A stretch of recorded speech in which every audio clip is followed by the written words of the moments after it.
Michael, it's now 5 o'clock, and at 4:30 the project, on the roof at least, was completed. And you were a part, in fact, you were the program manager of building this beautiful sanctuary. And I think you probably always had a vision of having solar on here. Tell us about, your thoughts on it that brought us to the point that this has happened. Our vision was that we wanted to create a building or site that is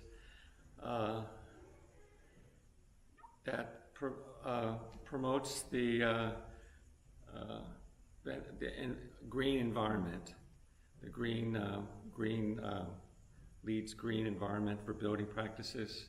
So we created a building that follows that, that reduces our carbon footprint, that provides, we've planted plants that are native to the area, California natives. Half of the 400 plants were California natives, the others are indigenous to the area, drought tolerant, low water usage, drip systems. We created a site here, environment that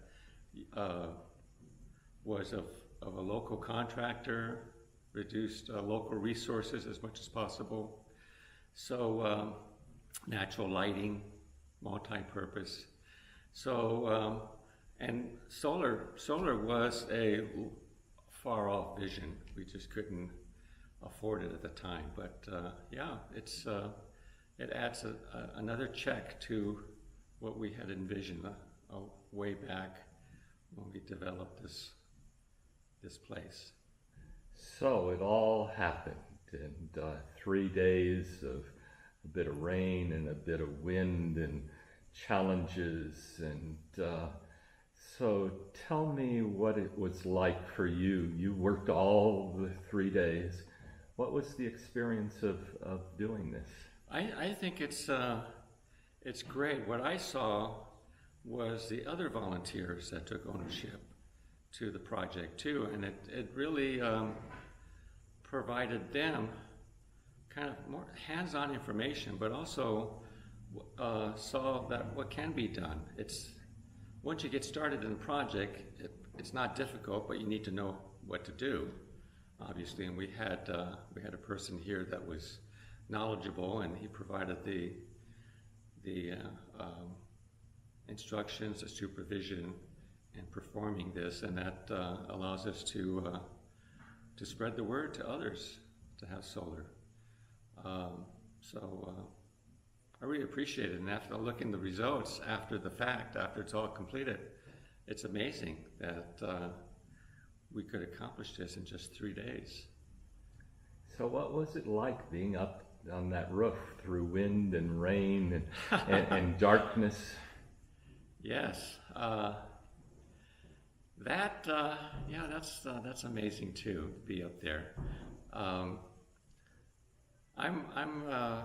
one of also taking lots of photographs as you do, Marty. So so for future reference, for our historical record in the future, because learned a lot on how to install solar. I've read the specifications, but you really don't know until you actually do the work, and then things starts falling into place. So you were strapped down. Was there ever a time when you really needed those straps, or you'd have gone over the side, or? No. Okay. No, I'm very careful. Even without, even with the straps, I'm still pretty close to the roof line. But now I've been up there with windows up there before, closing windows without the straps. But now having the straps there is reassuring in the fact that we purchase harnesses and we have the hooks, anchors in place up there. So it adds to our ensuring that the safety fact. So what was it like? I guess we had 7 or so live oakers. two of them women, which were amazing, Yes. amazing workers. And we had 3 people that were not, and you guys had to work pretty much like a team, and in some ways were dependent upon one another. What was the team?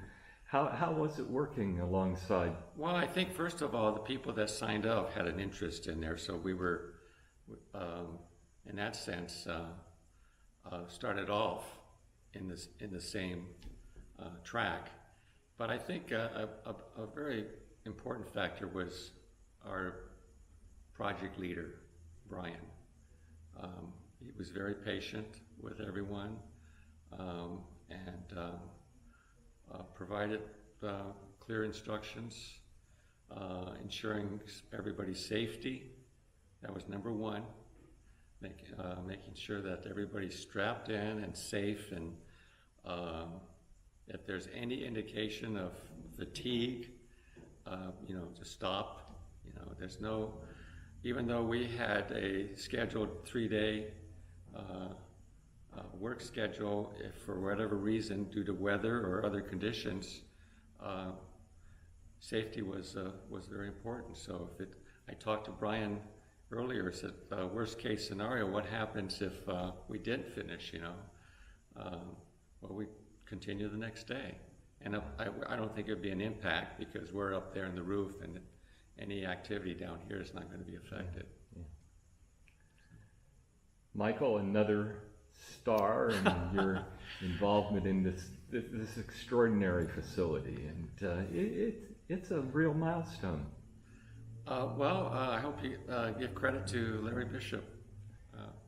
Indeed. So Larry has done a wonderful, done a lot and how many years? I mean, we've all been involved and wanted to have it and all. And there were times when it looked like it was never going to happen, and Larry just hung in there. I think his tenacity, and also just having the right group of people.